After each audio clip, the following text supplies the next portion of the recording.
It's actually very interesting, the masculine experience, because I like to believe that most men on the planet have lived a semi-similar timeline. All of us as men experience a very similar human paradigm, and that is that most men are born and you're not important, and then you go to school and you fall in love with some girl in school and she fucks someone else, and then you realize that all the 19-year-olds you want when you're 19 are with older dudes because they have cars or whatever, and you go through this experience of getting your heart broken and losing your girlfriend, etc., and many men latch on to some average bitch or accept they're gonna have their heart broken forever. But some men decide to become so big and important and strong and irreplaceable that they never have to suffer heartbreak again. Because every man deals with heartbreak and deals with sadness, but how you use that energy is the differentiator between humans, right? You are feeling the same pain that many men have felt. Every man out there has had his heart broken and understands how difficult it is as a man. But the difference between me and you, and perhaps some of the other men out there, is that certain men take that anguish and take that sadness and understand that energy cannot be destroyed. It can only be converted and use it to build themselves into a man of absolute standing and power, as opposed to sitting around jerking off like you just told me you do. You are a waste. You are wasting your energy. Heartbreak is unlimited motivation. If I was heartbroken, it's been a very long time, but if I was heartbroken, I'd be in the gym every morning. I'd be a beast. I'd be running. I'd be working. I couldn't sleep. I'd be an absolute animal, and you're heartbroken, and what are you doing? Jerking off like a fucking dumbass. The difference is, as a man, you must build yourself into a man of credibility, which means to build yourself into a man of standing, we all start in a fairly similar position.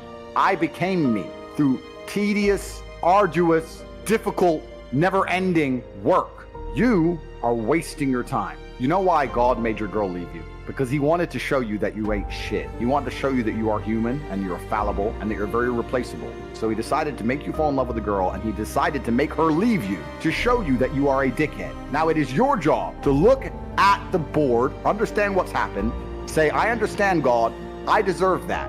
I'm glad she left me and I'm sad because I am a dickhead, and do something about it. Because if you refuse, if you ignore God's message, next time you fall in love with a bitch, guess what he's gonna do? He's gonna make her leave you to remind you once again that you are a dickhead. Every single man out here, if you're upset that your girl's leaving you, God is reminding you that you aren't worth shit.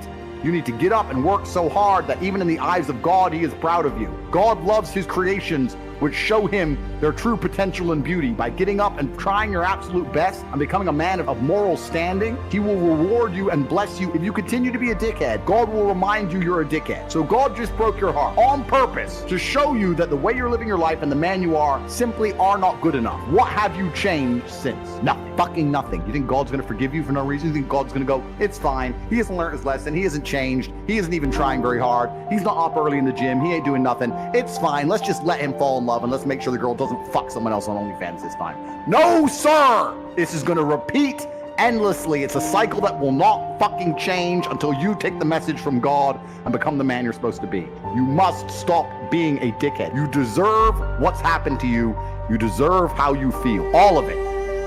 When I was 20, me and my girlfriend broke up. I was with her for 4 years. I couldn't sleep. I couldn't, and this is before social media. You couldn't just chase a bitch. Like, that was it. She's gone now. Like, she moved. I didn't know where she lived. That was it. And I couldn't sleep. Now, it wasn't like I was crying my eyes out, but I was just, where's my hoe at? I couldn't sleep. Need something else to do. Need something else to do. So I thought, fuck, I'll hit the gym at 6 a.m., I'll hit the gym at 3 p.m., gym at 8 p.m. I had nothing else to do but fight. So I took all that trauma, all that heartbreak, and I molded it into becoming a world level combatant, right? What did we talk earlier about how trauma can mold you? How trauma can be a fantastic thing. Heartbreak, depression, sadness, these are all fantastic motivators. I'm telling you why they're a fantastic motivator. You go to a guy who's heartbroken, he has all the motivation in the world to send 300 text messages. He has the motivation, he's putting it in the wrong place. That's 300 cold emails you could be sending to someone to pitch a business. That's a lot of money you could have made. Yeah, I'll tell you right now, some of the greatest accomplishments in my life have come after a heartbreak. Absolutely. Yeah. It's that fuck, I call it fuck you energy. Take that and you're like, because some guys will get butthurt about that and they'll sit there and they'll wallow in self-pity. I've always thought the correct application of that energy is, okay, prove that she made a shitty mistake. Mm-hmm. Go out and become a fucking millionaire. Go out and become a kickboxer. Go out and become a porn star, whatever. And then she's going to look around when she's 50 pounds heavier in a year's time. You're like, motherfucker, I left him. I let him go. Yeah. You can, and internally, Be happy. my ego could be like, Yeah. I got you. Life's gonna hurt you, and how you use that pain is completely and utterly up to you. You can use that pain to galvanize yourself as a man and become a better man you've ever been. I'm not saying that I'm only successful because of some chick. I'm saying that every single time that I was heartbroken, I never wasted a second. I was never wallowing. Especially as a young man. We talked about this on the show. You're going to get your heart broken as a young man. I've had it happen to me. Yeah. We've all had it happen to us. And it's not even about anger towards the girl. Me and Tristan talked about this on the podcast that we did together, Gentleman Game. It's 7 years later, because as a man, you're going to get your value later. Yes. Right.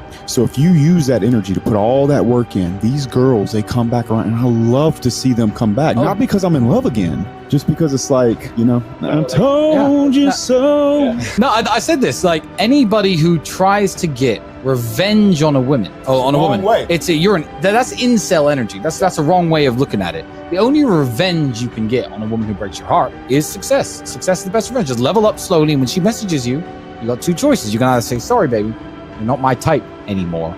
Boom, you win. So that's the answer to the question. Put a plan together for the heartbreak if it comes, and make sure that plan is constructive. Everything we've been saying on this podcast is true. Trauma's going to come, pain's going to come, and you have to use it. Women, I didn't want to lose them, and they weren't listening, so I walked away, and they didn't chase me, and I lost them. But that's